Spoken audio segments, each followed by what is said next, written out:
So one thing that I like to do is, obviously we're fishing real shallow today and taking advantage of the sun and looking a lot. It's middle of the afternoon, we can see good, so we're fishing shallow. We've been spending a lot of our time out on the more main lake stuff, deeper water points and edges, and we're catching a lot of those fish with jerk baits, suspending jerk baits like this. And one thing I do, this is my little trick, is I keep them in these little Tupperware bins, so they're waterproof. They got the little seals. You don't want these to get wet.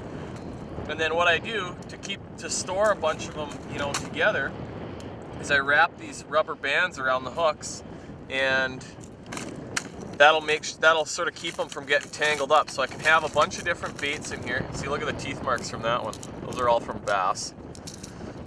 And I can, pile a bunch of them in here. They're never tangled, and it takes like no time at all. That band just broke.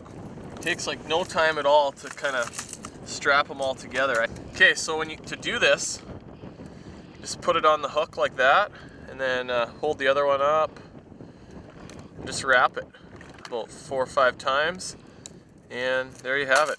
Now, one thing, like some of these X-wraps and that have feathers, you want to be careful you don't wrap the feather around the band, or else it'll bend the feathers and it'll sort of ruin them. They'll have a big bend in them and they won't be nice and pretty and straight. So you just kind of got to hold the feathers down against the bait, wrap it, and that's it. But how easy do they come off? How easy do they come off? Yeah. Really easy. Just like that. You got it. So, kind of a handy thing.